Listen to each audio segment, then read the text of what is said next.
Okay, so when it comes to making water at home, making RO water at home is fairly straightforward. You get an RO unit, you plug it in, you connect it all up the right way. There's plenty of videos on YouTube showing you how to do that, to set up your RO unit, change out your DI and keep that as close to 0 TDS. You don't have to keep it exactly 0 because the first thing that gets through is usually calcium. So if you get a level, say of 6 or 8 out of your DI machine, it's not too much to worry about because it's probably mostly calcium that's getting through, which isn't going to cause you any big problems. However, ideally you want to keep it at 0, as close to 0 as you can get it. That's fairly straightforward to do, so making your own RO is easy. However, making your own saltwater is a lot more complicated. As some people will think that all you have to do is get some RO water, chuck in the right amount of salt until you register about 34 ppt, which is about 1026. Okay, and then they think, yeah, I've done that, it's brilliant, it's good to use. That's not the case. So what happens is when they mix a bucket of salt, that will have all the right levels in that bucket for the KH and calcium and mag and everything else. But those levels do not, those different minerals have different weights and they settle within the bucket. So for example, lighter minerals will also go to the top. Things like magnesium, which has fairly light weight, will often go to the top. Heavier things and smaller particle size like calcium will often all settle at the bottom. So when you're taking a scoop out that bucket, no matter how carefully you roll the bucket around and mix it while it's dry, you're going to get inconsistencies in those levels. Then what happens is you think, oh, well, that might average out over the course of the bucket, but unfortunately it doesn't. The chemistry for KH, calcium and mag is fairly complicated, so I won't go into too much detail here. But if you mix up a batch of water and your calcium is way above out of proportion to KH, that excess calcium will drop out of solution. Then when you mix the next batch up, your KH is going to be way above your calcium, and that will drop out of the solution. So even when you mix the two together, you're going to be way lower on both than you should be. And this applies to all the other elements as well.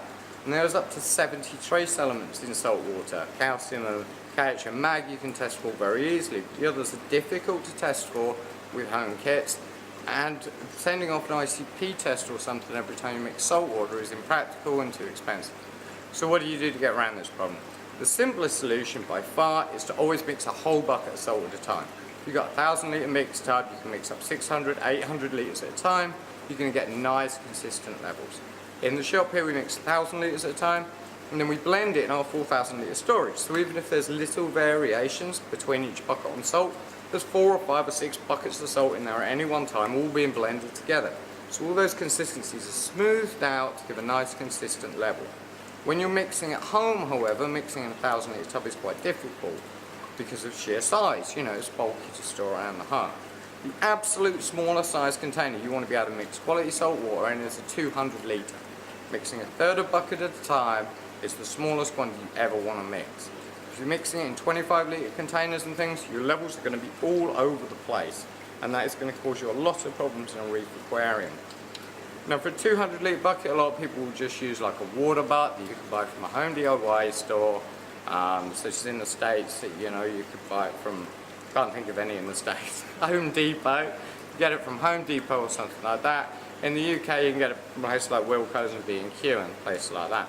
200 litre water butt, and you can mix the salt water in that, but don't mix in anything smaller, and make sure that the top is open to the atmosphere.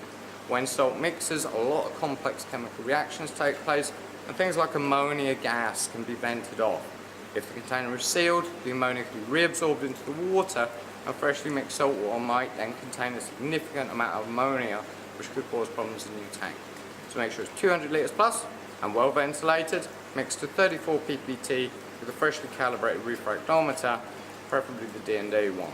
If you're interested in a further discussion on salinity, check out our other video on salinity and see how important it is and what level to aim for and why you should keep it consistent at that level.